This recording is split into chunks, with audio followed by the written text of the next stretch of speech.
What's going on, guys? I'm Cliff Jantz, and I'm here to answer the question: is it any good? With this movie or this video, we're going to talk about the latest from the Fast and Furious franchise, Hobbs and Shaw. Uh, in this movie, you have two of the characters that have come in later in the franchise. Hobbs and Shaw having to team up together. As if you've seen in the other movies, you know that these two characters hate each other. Um, but they have to team up to take out this super enhanced human being that wants to release a virus on the world that wipes out the weakest among us, called the snowflake virus. Um, so I remember in the summer of 2001, between my junior and senior year of high school, seeing a movie about some kids from Los Angeles who all they wanted to do was live their life a quarter mile at a time, racing cars and occasionally hijacking a semi truck filled with DVDs, VCR, and VCR TV combos. Real high tech stuff.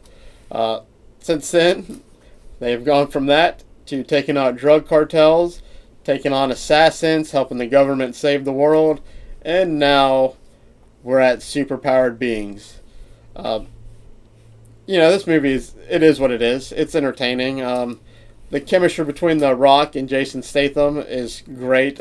These guys pretty much just insult each other the entire movie, and it's hilarious. It works for them. They do it well. Idris Elba as the villain, he does a fantastic job. Movies aren't bad because Idris Elba's in them. He just, for whatever reason, seems to be in bad movies.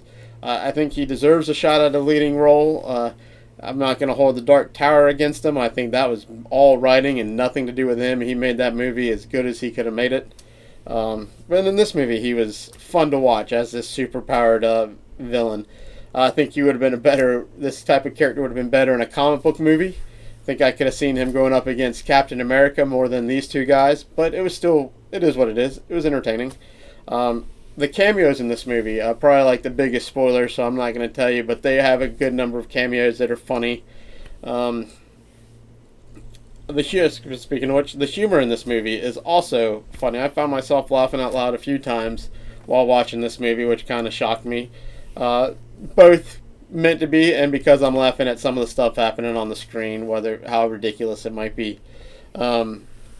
The action sequences in this movie are also good. It's what you want to see in a summer popcorn blockbuster.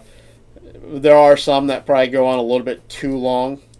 There are some that you have to suspend disbelief when you're watching it. Like, it's just like, okay, how is this happening? How did you do that? That's cool, but that's also ridiculous at the same time. The bad for this movie, it's way too long. They probably could have cut out the third act entirely and had it end on one action sequence that does go on too long, but it was a grand action sequence that seemed like it might have been the finale of the movie. But then they take you back to The Rock's home. I'm not spoiling anything because that's all in the trailers. They do that to kind of establish the family element, which has always been a key factor in all of these movies. So I get why they have the third act. I just felt it was also kind of unnecessary. They just did it to add more action and to bring in the family element. There are a few times in this movie where it tries to take itself more serious than it really needs to.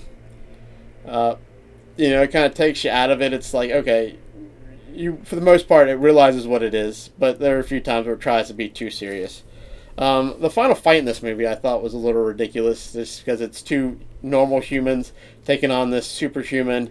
It kind of reminded me of the fight from Lethal Weapon 4, where aging Mel Gibson and Danny Glover are taking on a Jet Li in his prime. And it's just like, no, there's no way that would have happened. These guys are getting their ass kicked, and that's all there is to it. But somehow they prevail, just like Hobbs and Shaw prevail in this movie. The conclusion, is this movie bad? You bet your ass it is. But is it entertaining? Yes, it's extremely entertaining. It's what you want to see from a summer blockbuster. I think it is the movie that the filmmakers wanted to make. So they didn't try to do, for the most part, they didn't try to be anything other than that. They wanted a movie that's going to entertain kids home from summer, maybe young adults. Just something to kind of take you out of the world and what's going on right now.